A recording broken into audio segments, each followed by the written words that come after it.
So thank you very much for joining this DeepSense discovery session. Today we're going to talk purely about DeepSense. So where we've shared information about ocean data or ocean companies and how they're using data. Today we're going to talk about what DeepSense is and why we exist. So with that, let's give it a go. What is DeepSense? Well, DeepSense is an organization that was created by some great partners. This is a list of our partners. And we are funded by ACOA, which is the federal government, the province of Nova Scotia, Ocean Frontier Institute, COVE, which is the Center for Ocean Ventures and Entrepreneurship, Dalhousie University, and IBM. And we have a very strong relationship with IBM, and I'll get into that in a little bit. But one of the big things about DeepSense is we own IBM infrastructure. And part of that relationship with us buying IBM computing infrastructure is they've given us millions of dollars of in-kind software and support. So it's great to be able to rely on a technology partner that can provide us some support for some of the projects that we undertake. And for some reason it doesn't, there we go. So DeepSense was essentially created to help the ocean sector focus on innovation, commercialization, job creation, and economic growth. And really the biggest thing here is that the focus was trying to use data in the ocean sector in a way that maybe wasn't currently being completed. And when I say ocean sector, it's really talking about ocean related companies. And there's a bunch of icons on here, and they're there because the ocean sector is very broad. And whenever we talk about ocean sector companies, we mean a company that's anywhere within the ocean ecosystem or the ocean sector or something that touches the ocean supply chain. So this can include transportation and logistics, tourism, aquaculture, military and defense, sensors and acoustics, autonomous systems. So from a technology standpoint, it could be the Internet of Things, or talking about the cloud and how some of these organizations and companies might use that. We're talking big data and analytics related to all of these aspects. And maybe the transparency or visibility or cost effectiveness of some of these organizations and the automation as it relates to real-time decision-making, predictive capabilities, and operational processes. So we tend to work with these ocean sector companies, and then we pair them up with academic researchers. And the academic researchers are very broad in nature because we are focused on data. For the most times, it's really as computer science and data scientists, but also this can include bringing in subject matter experts from other areas and other faculties. We work with ocean sector companies, and we help them complete collaborative projects that are really focused on artificial intelligence, machine learning, and visualizations. And for the most part, the visualizations is really using data and illustrating data in a nice broad way to be able to make decisions. But we're going to talk for the most part today about artificial intelligence and machine learning. And AI is very broad and used quite commonly, and machine learning is simply a subset of that artificial learning. So really we're going to dig into what is machine learning. Well, machine learning today that we'll talk about is the fact that we're really trying to get a machine to learn from past experience. We're trying to get that machine to produce a system without a person who's in there explicitly making some kind of decision. And essentially we're taking vast amounts of data to maybe identify a pattern that's not easily found by a human. We're trying to mimic a human skill or automate some kind of a task. And usually that machine learning will rely on some data that is both an input and an output, and it's learning what it needs to do to be able to make that prediction without having the human be participant in this. So why do some companies use machine learning? Maybe they want to reduce some costs. Maybe they want to increase the revenue. Maybe a new service that they can be offered to their customers, or increase their accuracy, or maybe increase opportunities. By using some sales. And we'll get into some more specific examples that we're seeing here. But one of the big things is really understanding that machine learning is focused on trying to make some kind of prediction. We help companies take data and try to understand what that outcome is going to be and build some kind of solution to help them better understand that outcome. The big thing here is the outcome can be a broad range of things. So I've got a list of some stuff there, everything from customer churn to categorizing a photo as a dog or a cat, fixing spelling, understanding some text, or classifying the acoustic sound. One of the biggest challenges that we have when we sit down with companies to talk about ways they can use their data better is companies really struggle with figuring out what that outcome is. What is it that they want to predict? Because sometimes there's a broad range of things that can be predicted in a company, or Maybe there's things that they don't even realize they could use their data for. But really the fundamental piece that we need to make clear before we get into what can be done and how is we need to take data, we need to train a model using that data, and we need to make a prediction. And the goal of any kind of artificial intelligence and machine learning is to make a prediction that will provide an outcome that's either a number. Maybe you want to know what the likelihood that a customer is going to churn. Maybe you want to know the likelihood of whether or not an image is a whale or not. Is that a yes or no? And what's the percentage likelihood? But really what we're trying to do is understand one specific outcome based on some data that you have available. And this is where it gets really tricky when we talk to some companies, because a machine learning project is really only as powerful as the data that the company brings forward. So all algorithms, for the most part, that we use when we work with a company on trying to build some kind of a machine learning solution, these algorithms aren't necessarily new. The real value that comes forward is the unique data that a company has. So by all accounts, artificial intelligence is intelligent, but it's only intelligent using the data that a company brings forward. So if a data is kind of skewed towards a problem, that's not going to be that helpful. So we can use an example. Maybe we work with a company to better understand some sensor data. And maybe this data is an acoustic sensor that's in the ocean, is collecting data, and it's trying to help understand or predict something, whether it's the presence of a mammal, whether it's the climate. But if that sensor is only collecting data 9 out of 12 months of the year, and we try to build some kind of a model, that model is going to have a really hard time understanding what happened those other 3 months of the year. Or if we're using that data to make a prediction off of a buoy, and that buoy moves locations or also only has data during certain periods or seasonality, then we can't necessarily make a robust model for it to count for the entire year. So we need to make sure that the data that we use when we're working with a company is very robust. So some companies say, okay, maybe we can do machine learning ourselves. We have a problem. We want to figure out who's going to be our next customer. We want to expedite our data processing. Can a company do it themselves? Well, absolutely they can. But one of the things that we found at DeepSense is sometimes companies have a hard time identifying a use case. So maybe they have lots of data, but don't realize what they can use that data for. Or maybe they know that they want to figure out a problem, but they're not 100% sure the data they currently have in-house will work for them. And then sometimes maybe they have some skills and expertise gaps. So maybe they have really good strength in IT, and someone helps run servers, or is really good at engineering new products and moving data from one location to another, but maybe it's not the skills and expertise required to build complex machine learning problems. Or even if they do have that, maybe currently though that capacity internally is used on products and services they know that are going to generate revenue today. Then sometimes too is the infrastructure. And figuring out infrastructure for machine learning projects is not immaterial. The amount of computational power that's required to do these complex mathematical calculations is really heavy, and using your own laptop is going to be tricky.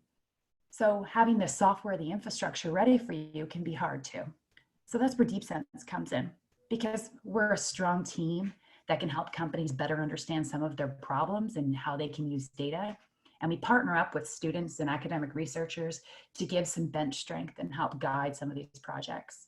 The other thing that we bring that's really great is infrastructure. So we have high performance computing infrastructure that we manage ourselves. It's on premise, we're in control of it. We manage the physical security, we manage the infrastructure in terms of who uses it and who can access it and what happens with that data.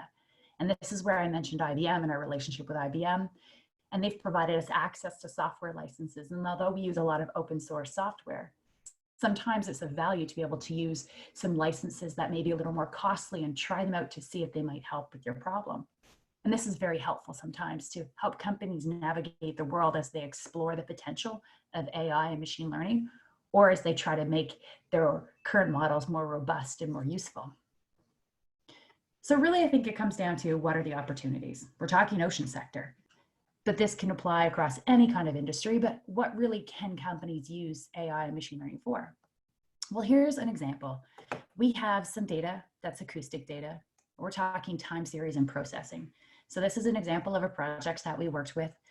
And we were taking data that was being manually processed, and it was very labor intensive.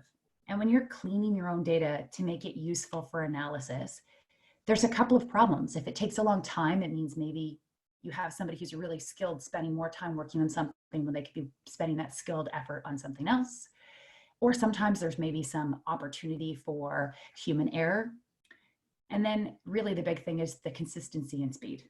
So one of the projects that we worked on looked at trying to build a model to expedite processing, to standardize it, to make it faster and easier for companies. We've worked on models that focus on prediction and capabilities, taking data, for example, that comes off of a buoy and better understanding wave speed, wave height, and wind speed. And some of these models are really around making sure there's a lot of data available that can be used for more complex models. Natural language processing is something that a lot of organizations don't necessarily think about. So whether it's a chatbot that you see in the bottom right-hand corner to help serve customers, whether it's managing and filtering spam or other really important critical, mission critical data that happens to flow through email, or maybe there's a lot of old historical documentation and process and legacy documents that are really important to the organization that need to be better managed, stored, sorted.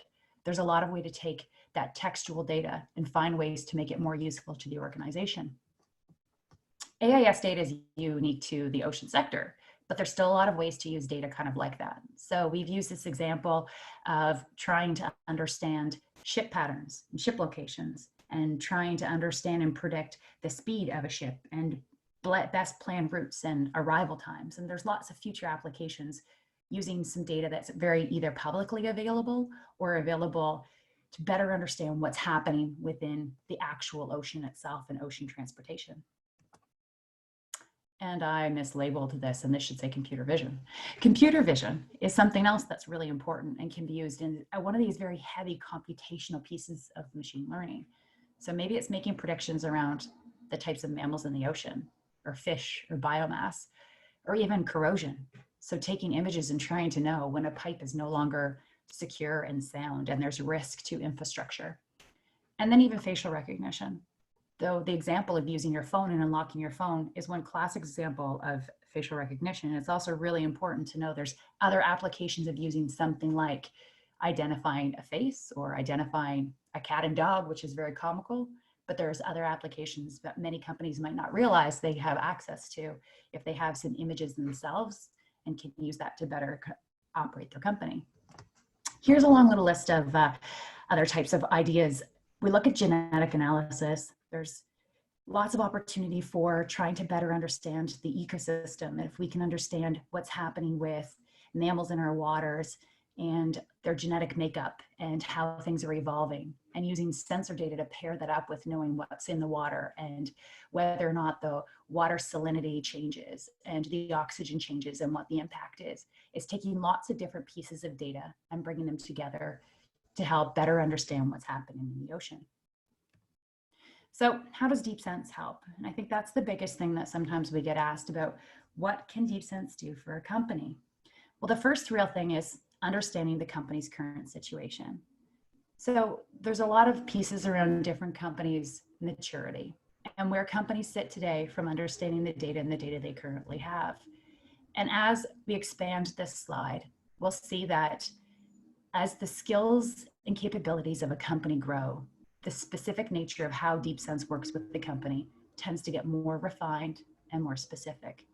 So moving from the left to the right, we have companies who may not be as mature from a data standpoint, but the big thing here is the companies that know they have opportunity for machine learning and artificial intelligence in the future.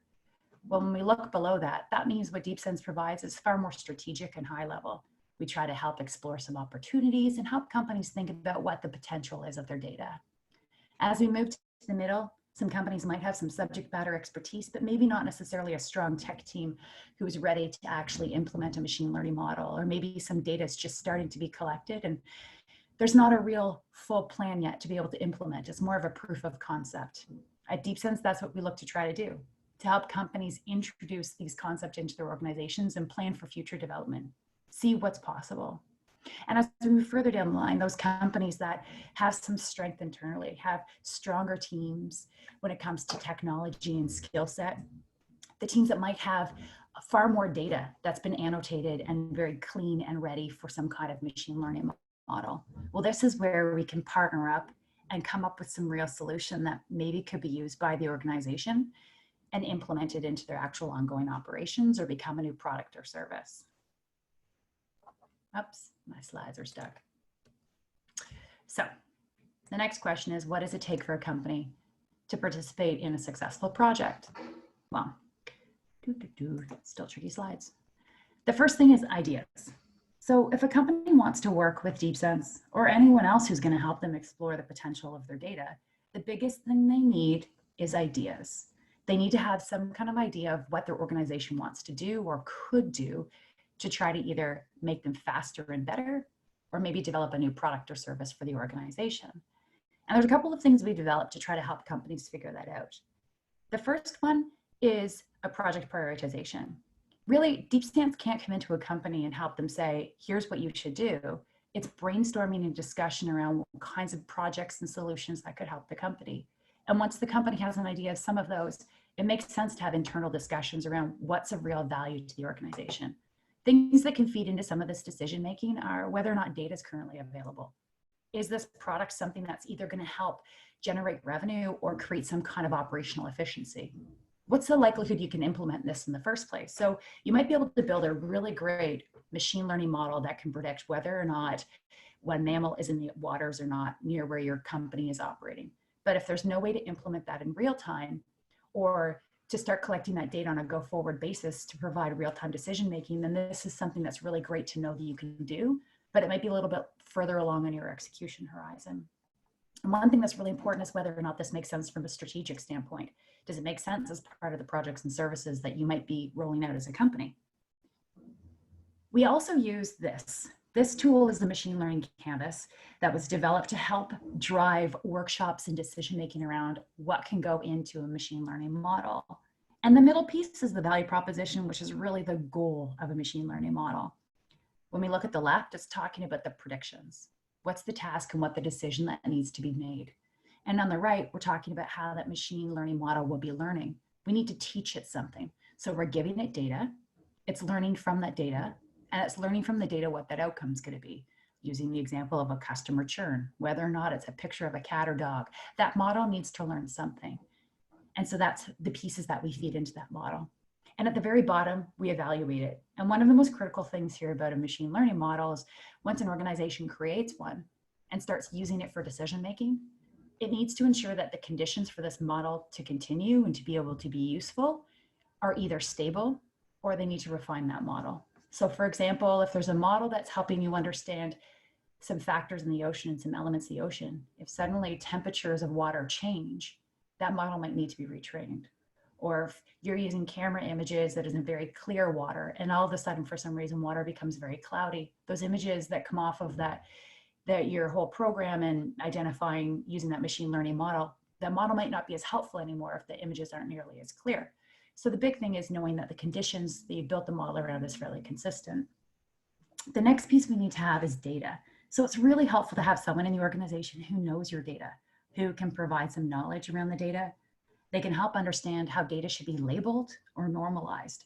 We use this example where we had a student who was working on data using buoy data and talking about wind speeds. And sometimes when you're trying to clean out data, there might be anomalies for some reason, but there needs to be some kind of subject matter expert who can say, this is an anomaly.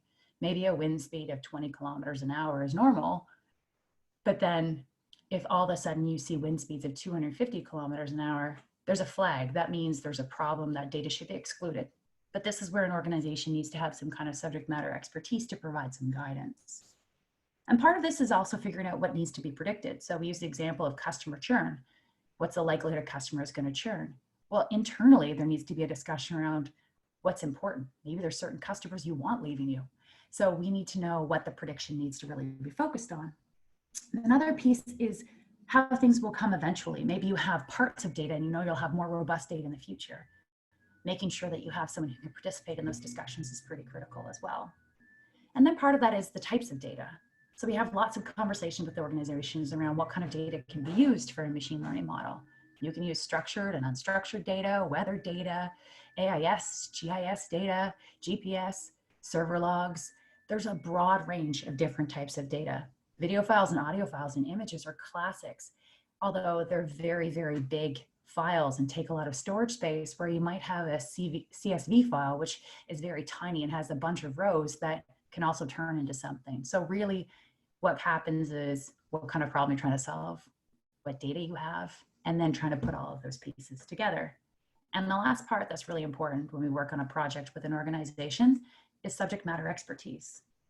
We really need to have someone who understands an organization, their strategy, their products, their visions, and their opportunities. They help build a project that will then be really useful for an organization. They understand how maybe it could be implemented internally. If it's a proof of concept, they can provide some guidance about how to troubleshoot and how to know how to use a plausible model.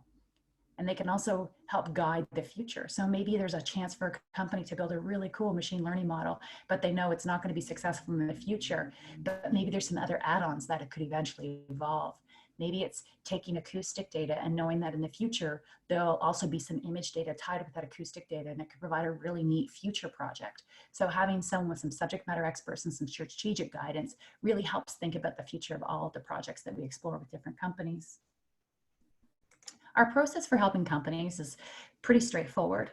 And this is where I'll also touch on helping students and helping researchers. Our engagements, for the most part, tend to be focused on bringing companies forward because they're the ones who have the problems that we're trying to solve. Researchers and students contribute towards it, but either way, we have someone who's identified an opportunity and we try to pair them up. That's where our partnerships come into play and bringing academic researchers and ocean-related companies and trying to map out a project. When we scope out this project, we're trying to see if there's ways for us to maybe leverage funding and also define some work, define some deliverables, and also kind of looking into what other data is out there and how can we learn from other experiences and how can we expand and make sure this will be the most successful project for our company. We work on that applied research project by working with masters, PhDs, postdocs, undergrads, other students, and we provide at DeepSense the infrastructure. We have high performance computing infrastructure that I referenced in software, and internally we have some data science expertise to really help guide and make sure that project keeps going. We focus on delivering a product, a service, a prototype, a proof of concept, or some code that can help guide a company towards commercialization, that we're helping the company grow their business, become more efficient, and create some kind of new opportunity. And then the student and the researcher might publish papers or thesis. And the really big thing here is the students, as they move on, they learn about the ocean ecosystem and they realize that maybe data science in the ocean ecosystem is a real career viable opportunity. And then these companies also maybe hire the students, engage with the students, but really the biggest thing is they've taken the opportunity to learn about how data can be better used in an organization.